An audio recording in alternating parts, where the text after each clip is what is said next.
बेटा फोन आए तो सुन लीजिए। दिवाली से पहले कार्तिक बदी अष्टमी को सातों बहुएं अपनी इकलौती ननद के साथ जंगल में जाकर खदान में मिट्टी खोद रही थी।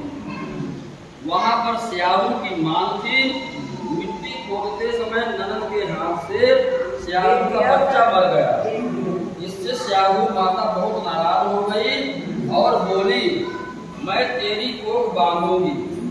तब ननद अपनी सातों भाभियों से बोली, तुम में से कोई अपनी कोख बंधवा लो। सभी भाभियों ने अपनी कोख बंधवाने से इनकार कर दिया, परंतु छोटी भाभी सोचने लगी कि अगर मैंने अपनी कोख नहीं बंधवाई तो सासू जी नाराज होंगी। यह सोचकर ननद के बदले में छोटी भाभी ने अपनी कोख बंधवा ली। अब इसके बाद उसको जो बच्चा होता वह 7 दिन का होकर मर जाता। एक दिन पंडित को बुलाकर पूछा, मेरी संतान 7वें दिन क्यों मर जाती है? तो पंडित जी ने कहा, माता खूब सवेरे उठी और क्या देखती है कि साहूकार के बेटे की बहू उसके नीचे साफ सफाई कर जाया करती है। गौ माता से बोली, क्या मांगती है?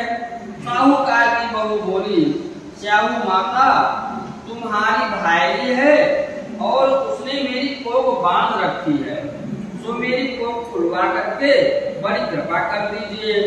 गौ माता ने कहा, अच्छा दे।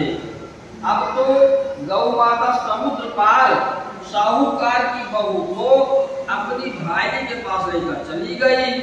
रास्ते में करीब बैठ गई। थोड़ी देर में एक सांप वहां आया। उसी पेड़ पर गौ पंखनी का एक बच्चा था। सांप उसको डसने लगा। तब साहूकार की बहू ने सांप मारकर ढाल के नीचे दबा दिया और बच्चे को बचा लिया। थोड़ी देर में गौ पंखनी आई तो वहां खून देखकर साहूकार की बहू को चोंच मारने लगी। तब साहूकार की बहू बोली, मैंने तेरे बच्चे को नहीं मारा, बल्कि सांप तेरे बच्चे के करीब आया था। मैंने तो उससे तेरे मांग, तू क्या मांगती है? मैं तुझसे बहुत खुश हूँ। वह बोली, 7 समुद्र पार स्याहू माता रहती है, हमें तो उसके पास पहुंचा दे। तब गौ पंखनी ने दोनों को अपनी पीठ पर बैठाकर स्याहू माता के पास पहुंचा दिया। स्याहू माता उनको देखकर बोली, बहन बहुत दिनों में आई है। फिर कहने लगी, बहन मेरे सिर में जुएं पड़ गए हैं, जरा देख तो। तब सुरही के कहने पर साहूकार की बहू ने उसकी सारी जुएं निकाल दी। जिस पर स्याहू माता प्रसन्न होकर बोली, तूने मेरे सिर में बहुत तराई भेजी है, इसलिए तेरे 7 बेटे और 7 बहुएं होंगी। वह बोली, मेरे तो एक भी बेटा नहीं, 7 बेटे कहाँ से होंगे? स्याहू माता बोली, वचन तो दे दिया, वचन से फिरूंगी नहीं।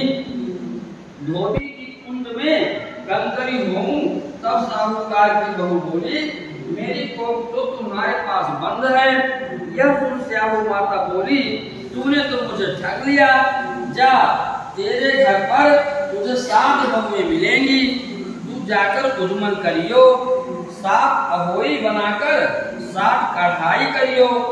वह लौटकर घर आई तो वहां देखा कि 7 बेटे 7 बहू बैठे हैं। वह खुश हो गई। उसने 7 अहोई बनाई, 7 उजमन किए और 7 कढ़ाई करी। शाम के समय जेठानियां आपस में कहने लगी कि जल्दी जल्दी धो पूजा कर लो, कहीं छोटी बच्चों को याद करके न रोने लगे। थोड़ी देर में उन्होंने अपने बच्चों से कहा, अपनी चाची के घर जाकर देखाओ कि आज वह अभी तक रोई क्यों नहीं। बच्चों ने आकर कहा, चाची तो कुछ मार रही है, खूब उद्मन हो रहा है। यह सुनते ही जेठानियां दौड़ी दौड़ी वहां आई और आकर कहने लगी कि तूने कोख कैसे खुलवाई? वह बोली, तुमने तो कोख बनवाई नहीं थी, तो मैंने कोख बनवा ली थी। अब स्याहू माता ने कृपा करके मेरी कोख खोल दी है। हे साहू माता, जिस प्रकार उस साहूकार की बहू की कोख खोली, उसी प्रकार हमारी भी कोख खोलियो। एक कटोरी में गेहूं के दाने लेकर कहानी सुने।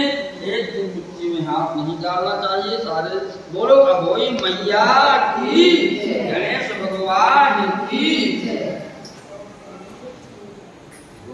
जय जय